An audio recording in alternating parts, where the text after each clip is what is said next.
ডনমিউং airport থেকে আমরা সোজা পৌঁছে গেলাম পাটায়া টাইগার পার্কে। এখানে আমরা বাঘের সঙ্গে ছবি তুলেছি। এখানে বিভিন্ন রকম সাইজের বাঘ ছিল, যেমন লার্জ, মিডিয়াম, স্মল। তো আমরা একটা মিডিয়াম সাইজ বাঘ সিলেক্ট করেছিলাম। এই বাঘটা ছিল ফিমেল বাঘ। স্বাভাবিকভাবেই আমাদের খুব ভয় লাগছিল প্রথমত। আমরা ভয়ে ভয়ে বাঘের কাছে গেলাম। ওদের যারা কিপার ছিল তারা আমাদেরকে সাহস দিল যে বাঘের পেছনে দাঁড়ানো যাবে, বাঘের মুখের কাছে আসা যাবে না। আমরা তো ভয়ে ভয়ে খুব বাঘের গায়ে হাত দিলাম। তারপরে ওরাই আমাদের বলল বাঘের লেজ ধরা যাবে।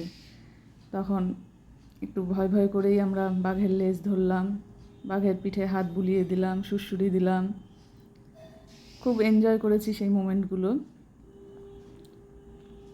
ওরা আমাদের অনেকগুলো ফটোও তুলে দিয়েছে বাঘের সঙ্গে। যেই বাঘগুলো একটু পেট, তাদের সঙ্গেই মানুষের ইন্টারাকশান হয়।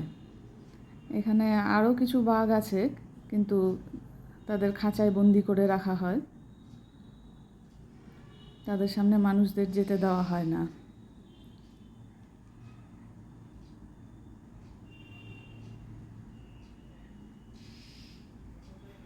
আর এখানে আরেকটা জিনিস থেকে খুব সাবধান থাকতে হয় বাঘের খাঁচার সামনে গেলে, সেটা হলো টাইগার স্প্রে।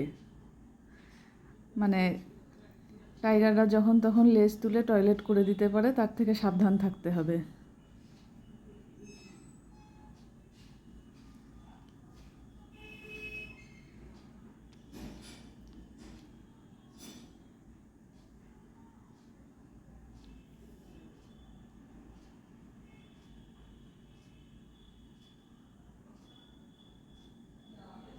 ছোট বাঘগুলোর সঙ্গে ভেতরে গিয়ে বসে ফটো তোলা যায়, কিন্তু আমরা ছোট বাঘ সিলেক্ট করিনি। আমরা দূর থেকেই দেখলাম। তাদেরকে দুধও খাওয়ানো যায়, কোলে নিয়ে আদর করা যায়।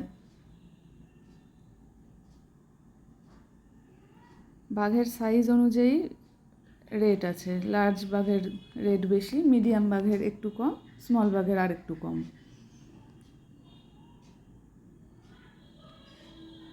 এইগুলো খাঁচায় বন্দি বাঘ, এদের গায়ে হাত দেওয়া যাবে না, এরা একটু বেশি হিংস্র।